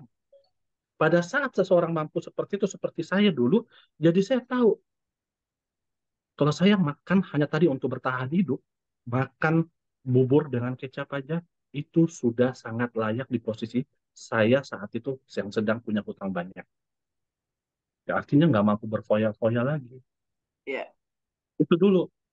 Jadi kalau karena saya sudah mampu acceptance, penerimaan, pada saat keluarga saya, pada saat orang lain tidak maksud menyerang, tetapi bertanya. orang yang punya hutang kan sensitif, benar nggak Mbak Olive dan teman-teman? Iya, benar. Jadi pertanyaannya itu sebenarnya tidak menyinggung, tapi kalau kita tidak tadi pola pikir tidak menanggapi dengan baik, kita langsung sensitif. Itulah yang membuat mental seseorang jadi jatuh, yang ujung-ujungnya tidak tertangani, dapat bunuh diri. Pada pertanyaannya hanya simple, kamu kok nggak keluar-keluar lagi? Kamu kok nggak pergi nongkrong lagi sama kita? Kamu kok nggak Ya, pergi? Kamu kok nggak naik mobil lagi? Karena pada saat itu saya jual mobil. iya, Itu jadi, oh iya, itu hanya pertanyaan loh, bukan penyerangan. Jadi pada saat proses penerimaan diri dulu, kemudian tidak saling menyalahkan, apalagi sudah berkeluarga. Tahu. Nah, saya dengan istri saya itu bergandengan tangan. Jadi carilah orang-orang yang dalam sebuah keluarga yang terlibat, minta dukungan. Jadi pada saat saya yang proses penyebab hutang itu, yang berdampak kepada keluarga saya, tapi karena saya menerima mengaku dosa, rendah hati, secara tidak langsung keluarga saya support, terutama istri saya. Itu ya, teman-teman. Jadi oke, ngeri-ngeri nih, hutang. Nah, apalagi pinjol, Mbak Olive. ya, Itu saya itu nggak pinjol loh, teman-teman. Yang ngerinya pinjol, seperti kita nggak dikasih nafas ya, Mbak Olive ya. ya, Itu ngeri, karena hutang berbunga banjubungnya besar banget. dan cepat itu. Iya, itu nggak dikasih nafas loh. Iya, Jadi teman-teman, seperti yang dikatakan Mbak Olive, kita perlu aware ya soal pinjol. Bukan berarti kita dalam webinar ini menyudutkan. Tidak, tidak. iya, Tetapi kita perlu aware, seperti yang dikatakan Mbak Olive, mengetahui, ya kita perlu awareness tentang pinjol. Jangan sampai salah langkah. iya. Gitu. Oke, Ini kemudian ada teman-teman, apakah ada yang ingin bertanya teman-teman? Atau ada yang Mbak Olive ingin tambahkan? ini ada yang mau tanya lagi nih. Hmm. Kalau harus berhutang, jadi pertanyaannya kalau harus berhutang, jadi adakah pinjol yang disarankan? Kalau dari saya, kalau harus Nah, berhutang ya jangan ke pinjol. ya, Jadi kalau kita berhutang, prinsipnya gini, kalau kita mau berhutang, kita udah bayangan kita mau bayarnya tuh dari mana. Tapi kalau kita belum punya bayangan kita mau bayar dari mana sumbernya, jangan berhutang gitu. Misalnya kalau eh, apa tadi ya bilang tanya pinjol apa yang disarankan. Kalau saya pribadi sih nggak mau pinjol gitu. Kalau memang butuh itu lihat yang pay later lebih mending daripada si pinjol karena pay later itu ada jangka waktu sebulan kayak kalau nggak salah gitu. Atau kartu kredit gitu. Kartu kredit kan dia punya apa jangka waktu sebulan ya. Jadi misalnya kayak kita kalau jatuh apa cut off-nya misalnya di pertengahan bulan gitu, tanggal 15. Kita belanjanya setelah tanggal 15 itu akan ditagihnya bulan berikutnya baru. Mendingan pakai itu gitu kalau mau berhutang. Jelas gitu ya.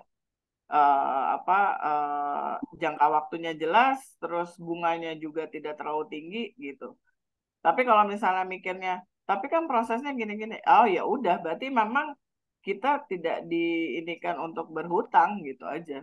Tapi kalau emang udah harus banget nih, ya mending kayak yang resiko-resikonya kecil deh. Saya sih nggak tahu ya kalau yang lain atau financial planner lain bisa ngasih masukan tentang pinjol apa, tapi saya sih nggak bisa karena saya melihat masyarakat Indonesia tuh belum bisa nih dikasih kayak begini gitu loh.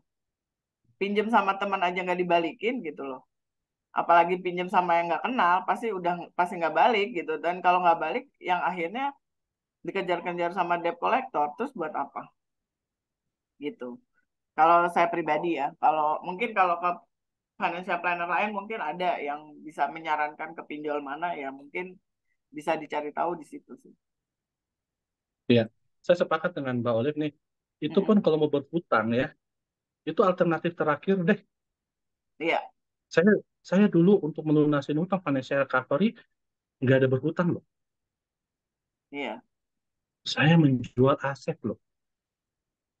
iya, Mendingan saya naik mendingan saya naik ojek, istri saya juga naik ojek, Grab dan sebagainya, ya, dia jual mobil daripada saya memaksakan tetap kegengsian saya Iya, naik mobil, tetapi tutup hutang, pinjam pinjam pakai hutang lagi. iya. Atau kalau yang punya, Malah misalnya nggak punya mobil nih, gitu, punyanya motor doang gitu. Masa motor mau dijual? Ya enggak. Tapi bagaimana motor itu dapat produktif, misalnya bisa jadi ojol, betul. gitu kan? Jadi setelah pulang kerja ya ojol, ya memang berat, tapi ya itulah resiko kita kalau berhutang gitu, gitu. Sampai menguras semua tabungan loh, sampai kalau bisa eh, hidup itu dari uang-uang koin 1.000 sampai 500, karena Ya, kita nggak mau tutup bayar hutang pakai hutang ya. Nah ini ada itu pertanyaan loh. dari Pak Sansan lagi nih, Mar. Ah, Bolehkah kita oke. bantu kasih pinjam orang yang punya hutang pinjol karena takutnya tidak mendidik? Nah, ini buah si malakama, apalagi yang berpinjol itu saudara Molif. Iya, Gimana tuh Molif? Jadi ada mau boleh, kalau kalau pertanyaannya boleh nih Molif ya. iya, Nah, kan gini, teman-teman, kalau pertanyaannya boleh nih, berarti boleh tidak boleh gitu loh. Artinya gini, teman-teman, kalau boleh ya, boleh tidak, iya, gitu loh. Pertama gini, eh, Pak, pada saat Bapak mau memberi pinjamkan eh, sama apa pinjemin sama orang yang punya hutang pinjol, apakah Bapak secara pribadi keuangannya aman? ya. Kalau Itu tadi misalnya jangan aman, sampai ya, sosial jadi sosial. ya. Misalnya Nah, gini, kalau bisa misalnya juga, aman, aman gimana tuh Mbak Olive? Ini Pak Satan bilang. ya. Jadi bisa juga masuk ke pos yang tadi Mario bilang, Pak, pos sosial gitu. Jadi kita bantu sesuai dengan budget yang sudah kita punya, gitu kan ya, Mar ya? Betul. Jadi takutnya tidak mendidik Pak kalau seperti itu ya. Berarti tergantung mindset nih teman-teman. Ya, Iya, pada saat kita oh ini bukan pinjaman loh, ini bantuan sosial. Budget gua hanya segini, udah gua kasihin. Itu. Ya, tetapi pada saat kita eh, takutnya tidak mendidik ya. Nah, teman-teman, kalau takutnya tidak mendidik, teman-teman pikir mendidiknya kalau orang kesulitan keuangan dalam posisi seperti itu nggak masuk nih. Wah, ini kalau gue pinjamin lu uang, gue kasih uang, ini gue nggak mendidik lu dan sebagainya. Itu tidak masuk di saat yang tepat seperti itu. Dan karena mentalnya, pikirannya penuh. Nah, kalau bagi dari sisinya kita, bahwa saya memberikan eh, eh, bantuan uang kepada orang yang pinjol, bagaimana supaya hal itu dikatakan saya mendidik dia, tadi saya nggak meminjamin kamu ya, saya memberikan kamu bantuan dan maksimal segini. Dan itu dari pos amal saya untuk orang-orang yang tidak secara finansial tidak mampu, jatuh miskin. iya, Itu saya mendidiknya seperti itu. Sehingga besok-besok saya tidak menjadi alat selanjutnya, diperalat untuk meminjam uang. Satu sisi adalah, apalagi ini saudaranya, dia belajar, saudara kita belajar bahwa, oh gila, saudara saya aja dengan tegas mengatakan hal itu. Bagaimana dengan orang lain? Berarti tanggung jawabnya di saya. Tanggung jawabnya di saya. Kalau saya selesai punya hutang ini, saya nggak mau berhutang lagi. Karena kalau saya berhutang, saudara saya aja bantu bukan dengan memberi pinjaman. Jadi kembali ke mindset itu. Jadi dapat menjadi sebuah pendidikan. Tapi kalau jatuhnya tidak mendidik, ya udah gue pinjamin lah. Pinjamin aman-aman, kasih aja terus.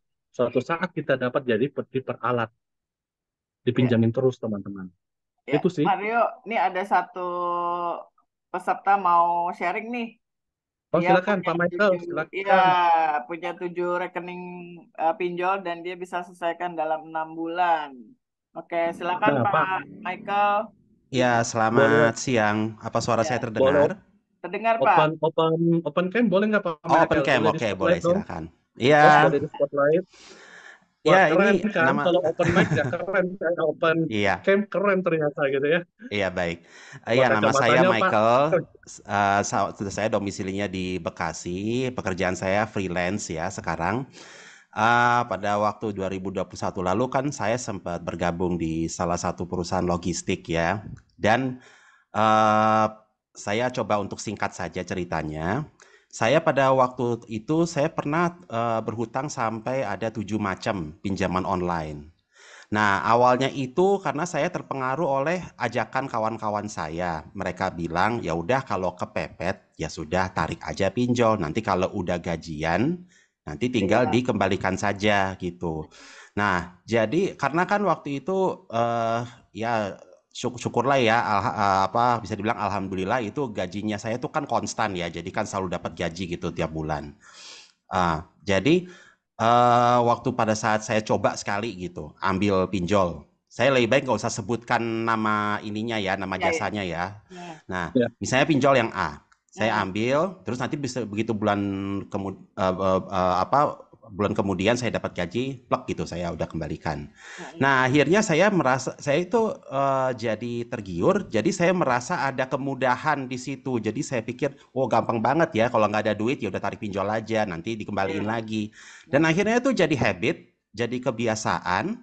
Akhirnya bukannya saya pakai untuk darurat, tapi ternyata saya ketagihan untuk pakai itu untuk belanja jadinya. Akhirnya saya pakai itu untuk belanja online. Ada WIB nih, oh laptop gitu. Laptop ternyata nih harganya diskon nih. Iya. Beli gitu. Beli laptop, saya butuh laptop baru gitu. Nanti bayarnya pakai pinjol gitu. Nah, terus ternyata ada ya macam-macam lah. Mungkin ada belanjaan yang yang menarik-menarik gitu ya. Jadi itu saya kerap kali itu pakai pinjol. Nah, akibatnya apa yang terjadi? Akhirnya pengelolaan keuangan saya itu jadi kacau. Jadi akhirnya pada saat saya gajian, separuh dari gajian saya itu jadi kewajiban untuk harus membayar pinjol itu. Ya. Gitu. Tunggu sebentar ya, ada suara ribut di luar. Iya. Sebentar aja, Nggak 1 apa-apa. menit ya. Iya. Silakan Pak Michael. Ya. Wah, karena teman-teman ditunggu ya, ini sharing yang luar biasa nih. Ini nggak Iya. direncanakan dan kami IPEK itu sangat bersyukur bahwa Pak Michael hadir Ya mohon dan maaf mau tadi itu di testimoni. rumah. Silakan lanjut Ya Pak mohon Michael. maaf di rumah ada tukang jualan agak keras dia suaranya. Ya, Nggak apa-apa Pak. ya begini. Jadi karena saya ada, jadi gini, jadi kayak nggak seimbang ya waktu itu saya dapat gajinya karena separuhnya itu yang seharusnya tuh saya bisa nikmati atau saya tabung. Akibatnya itu jadi suatu kewajiban untuk saya harus bayar pinjaman online itu.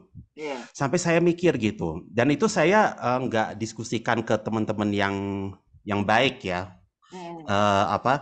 Sampai saya berpikir ya udah deh, saya coba deh ambil pinjaman online yang lain deh. Nanti saya coba dari pinjaman online ini saya nanti ambil sebagian buat kebutuhan saya, nanti sebagian buat nutupin yang satunya ini. Nah, akibatnya saya melakukan hal seperti itu. Nah, dan ternyata itu malah jadi beban. Malah saya tuh pernah ditelepon sama marketing, ya Pak, mau pinjam lagi nggak Pak? Saya bilang, ya udah ntar dulu deh, saya belum ada kebutuhan gitu. Tapi itu rayuannya memang luar biasa loh. Maut ya Pak ya? Maut loh, luar biasa itu. Nah, ternyata begitu pas bulan berikutnya saya lagi ada kebutuhan. Nah, ini biasanya terjebaknya nih, saya ada kebutuhan mendesak nih ya. Motor saya banyak kempes, harus ganti ban atau harus ganti mesin harus cek mesin motor. Pokoknya kebutuhan-kebutuhan darurat. Nah, itu kepepet itu. Jadi saya ambil lagi pinjaman online yang ketiga. Dan itu terus bergulir sampai akhirnya saya terjerat sampai 7 karena gali lubang tutup lubang. Dan pada waktu itu di rumah saya coba kalkulasikan pakai Excel ya. Jadi saya kalkulasikan dan ternyata tuh jumlahnya tuh sampai 11 juta loh itu saya hutang seluruhnya total. Itu saya jadi wah itu stres luar biasa gitu ya, sampai saya tuh berdoa ya kepada Tuhan ya, aduh Tuhan bagaimana nih apa yang harus saya lakukan nih, tapi saya yakin Engkau bersama dengan saya gitu ya. akhirnya itu begitu pas saya tidak mampu bayar ya, hanya bisa membayar yang sebagian ya, yang hutangnya kecil. Ya. Begitu yang lain udah jatuh tempo, saya ditelepon, diteror tuh sama debt collector. Terornya pun macam-macam gitu, baik lewat telepon, lewat Ya. WhatsApp, sampai foto selfie saya kan, soalnya kan ada juga beberapa pinjol mengharuskan kita selfie gitu, Ya. mengharuskan kita selfie untuk pembuktian. Itu selfie-nya, itu foto selfie-nya kita itu dikirim ke WA sambil ada ancaman. Ancamannya begini, kalau saya ketemu kamu di jalan, awas kamu, Buset. saya paranin kamu. Pernah saya digituin. Aduh. Di telepon terus itu pas saya itu pernah ditanya gitu ya, ditanya, Bapak ini kira-kira kapan mau bayarnya? Saya bertahan gitu, saya nggak mau bikin janji gitu ya, karena kan memang saya nggak ada uang. Ya. Jadi saya bilangnya, saya tidak tahu Pak, mohon maaf. Tapi kalau seandainya saya ada uang, segera akan saya bayar Pak. Terus itu dibilang gitu, tidak bisa, Bapak harus bayar juga sekarang. Wah, tapi uangnya mau dari mana Pak? Oke, ini Bapak kira-kira bisa nggak seminggu lagi untuk bayar Pak? Saya bilang nggak bisa Pak, nggak bisa, mohon maaf. Karena Ya. saya ini, pekerjaan saya ini di logistik Pak, saya ini staff di logistik. Nah, ya ini memang suatu kesalahan saya gitu, bla bla bla gitulah. Udah saya coba negosiasi gitu. Akhirnya tiap hari itu HP itu saya silent-kan. HP saya bikin silent karena Ya. pokoknya kalau pagi sampai sore itu tuh WA berdering terus, chat sama SMS juga datangnya silih berganti gitu ya, isinya ancaman-ancaman gitu semuanya pokoknya. Akhirnya udah ada akhirnya salah satu teman saya yang bilang begini, Mike, ya udah kalau gitu coba kamu tawarkanlah jasa kamu deh. Kamu tuh bisa apa? Kamu bisa ngedesain nggak? Terus saya bilang, ya bisa sih, saya bisa desain grafis. Ya cobalah kamu iklankan dulu ke teman-teman, siapa tahu ada yang butuh gitu kan. Siapa tahu ada yang pingin desain mungkin logo atau mungkin poster, baliho atau apapun, atau undangan atau apa. Ya udah saya iklankan, blast atau buat sosial media gitu. Nah, terus besoknya kebetulan ada teman kampus saya dan sekarang dia itu kerjanya di asuransi. Malah dia nanya, kamu kenapa ngiklanin seperti ini? Dan itu teman dekat saya gitu. Akhirnya saya jelasin gitu dari A sampai Z gitu. Terus akhirnya dia bilang triknya gini. Nah, Michael, kamu kalau seandainya ditanya sama orang debt collector, kapan kamu akan mau bayar tagihannya? Jangan buat janji. Jangan buat janji karena, tapi ya coba ya klarifikasi ya, mungkin saya benar atau salah. Katanya kalau seandainya saya itu bikin janji dan ternyata itu tidak ditepati, itu nanti bisa berlanjut pada pidana. Apa itu betul? Iya, iya. Bisa, Ya, bisa. kalau seandainya misalnya gini, misalnya debt collector-nya tanya sama saya, Bapak nanti kira-kira datang, Bapak kira-kira mau bayarnya kapan? Terus saya bikin janji misalnya ya, saya bikin janjinya, oke deh Pak, nanti tanggal 12 deh saya akan bayar deh Pak. Oke, tanggal 12 ya. Nah, pada saat tanggal 12 itu saya ternyata tidak ada uangnya, itu bisa Diajukan. diajukan gitu jadinya karena nggak menepati janji Berarti gitu. akhirnya Bapak menyelesaikan hutang ini dengan mencari sumber penghasilan lain ya Pak ya? Betul, mau mencari sumber penghasilan lainnya, dan yang kedua saya dibantu oleh teman saya ini yang saya ceritakan itu, karena kan dia kan memang lulusan Fakultas Ekonomi ya, jadi dia mengerti gitu pengelolaan keuangan. Akhirnya tuh saya dibantu gitu, minta dirincikan biaya Hutangnya. kos yang need, kos yang Oh, keinginan atau apa iya, setiap iya. bulannya, terus nanti sisihkan. Pokoknya target untuk bulan yang pertama ini kamu bayar yang pinjaman Ini online gitu A, ya. pinjaman online B. Terus nanti ada beberapa yang ada cicilannya. Terus nanti bulan berikutnya pinjaman online B, terus nanti masuk ke pinjaman online C gitu. Iya. Nah, terus akhirnya sampai pinjaman online yang terakhir, ini pinjaman online yang terbesar ini, yang sampai sekarang saya belum bayar. Tapi pada waktu itu saya terbantu. Saya waktu pas 2021 waktu pandemik ya, itu saya sempat kena virus corona itu. Sempat kena virus corona, jadi saya harus istirahat 2 minggu. Tapi itu di sisi positifnya ya, karena saya harus istirahat di kamar, nggak kemana-mana, jadinya kan nggak ada pengeluaran. Iya, benar. Iya, akhirnya kan jadinya kan nggak ada pengeluaran, Bu, Iya, Pak. iya. Jadi itu Menghemat ya Pak, terbantu. jadi ya Terbantu, dan pada saat saya udah sembuh, gaji berikutnya tuh masuk gitu. masuk. Masuk. Nah, dan itu masih Lumayan kurang 1 ngebantu juta lah ya. rupiah. Masih Ya. kurang 1 juta rupiah. Hmm. Ya kan? Saya sempat nego gitu sama kolektornya, Bu, saya hanya bisa bayar segini. Tapi kolektornya bilang, oh nggak bisa Pak, tetap Bapak harus bayar segini. Tapi itu bilang, saya bisa nggak minta pembebasan bunga pinjaman? Bisa, kita Ya. bebaskan bunganya. Tapi Bapak kita nggak bisa tawar lagi. Pokoknya bayarnya harus segini. Dan itu kurangnya 1 juta gitu. Sampai pas waktu ditelepon gitu, kebetulan kakak saya kan lagi datang ke rumah ya. Kakak saya tuh sempat nanya, kamu memangnya ada utang berapa? Saya bilang sih tinggal 1 juta sih Kak. Kakak saya tahu persoalannya saya gitu. Ya. Akhirnya dia bilang, oke deh, saya talangin kamu deh 1 juta. Nanti gaji berikutnya lo bayar ke gua lah gitu. Dia bilang. Ya. Oh ya untung baik gitu. Akhirnya saya dapat ditalangin 1 juta. Terus akhirnya plus gitu. Saya udah bayar lunas semuanya. Nah, minggu depannya ada ya ini memang itu ya Tuhan memang Maha Pengasih, Maha Penyayang ya. Pada saat minggunya itu memang ada program pemerintah itu mereka keluarkan subsidi untuk apa tuh yang dana subsidi dari pemerintah tuh untuk para pekerja ya, yang COVID. Oh. Waktu tahun 2021 kan pernah ya ada Ya, yang pernah, ya. bantuan subsidi. Ya. Dan nilainya tuh 1 juta.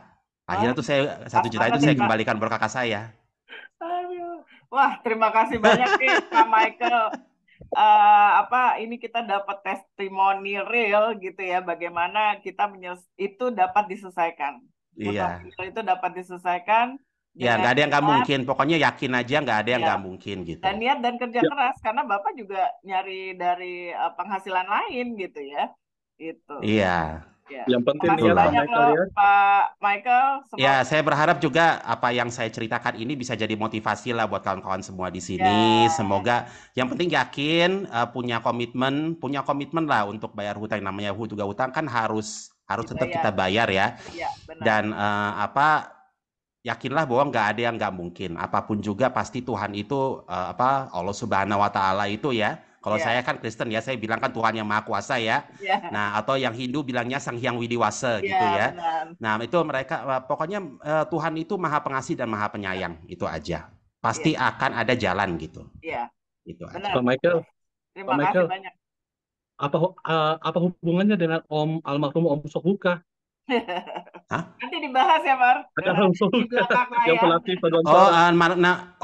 oke nanti coba deh nanti Bapak kirim WhatsApp ke saya deh. Nanti kita ngobrol pribadi deh, Pak. Iya, soalnya waktunya sudah agak mepet. Iya. Oke. Nanti kita bicara pribadi ya, Pak ya. Nanti kirim WhatsApp-nya aja ke saya, Pak. Nanti. Terima kasih banyak sekali Pak Michael. Oke. Baik. Teman-teman yang lain bisa tahu bahwa ini tuh bisa diselesaikan dan ada jalannya, dan jalannya bisa minta bantuan ke teman. Kan tadi Pak Michael juga kebetulan dibantu temannya untuk ngelis dan membuat strategi mana yang perlu dibayar terlebih dahulu gitu ya. Oke. Selanjutnya mungkin kita lanjut kesimpulan, Mario. Ya. Jadi teman-teman, terima kasih sama Pak Michael dan teman-teman sudah hadir meluangkan waktu di sini. Kita mendekati penghujung acara. Saya akan memberikan beberapa kesimpulan dan nanti juga Mbak Olive, bahwa teman-teman pada saat teman-teman perlu ya kalau mencari ilmu tentang pengelolaan keuangan. Karena tanpa pengelolaan keuangan yang benar dan tepat, seberapa besar pendapatan keras smart kerja teman-teman, hasilnya kalau tidak disertai dengan pengelolaan keuangan yang tepat, maka itu peluang menuju sejahtera keuangan dengan idealnya 8 pos itu semakin jauh. Tetap rendah hati untuk senantiasa update diri tentang belajar keuangan. Minimal ya pintar tidak terlibat dalam hutang. Nah, lanjut silakan Mbak Olive. Ya, kalau dari saya ya sebaiknya itu tadi ya, kalau kita sudah sebelum kita terjerat ya kita mulailah untuk belajar tentang manajemen hutang dan keuangan. Bagaimana mengatur keuangan secara sederhana. Tapi kalau sudah terlanjur, ya harus dihadapi. Kalau ribet, ya itu resikonya kita berhutang gitu ya. Dan kalau tadi kita lihat, ternyata selalu ada jalan untuk orang yang berusaha. Ya. Gitu, gitu aja dari Baik, aku. Phil. terima kasih Mbak Olive. Dan teman-teman pun tadi ada yang bertanya kalau misalkan mau perlu diskusi tentang hutang dan sebagainya, dan yang lainnya tentang pengelolaan keuangan, efek terbuka sangat dengan tangan lebar-lebar. Ya, silakan menghubungi efek untuk hal tersebut. Nah, terima kasih atas kehadiran teman-teman. Jangan lupa untuk hadir di webinar penghujung tahun tanggal 9 Desember tahun 2023 tentang financial coaching. Ini juga satu tema yang sangat luar biasa, bagian dari bagaimana kita mampu penerapan di dalam pengelolaan keuangan kita. Iya. Oke? Dengan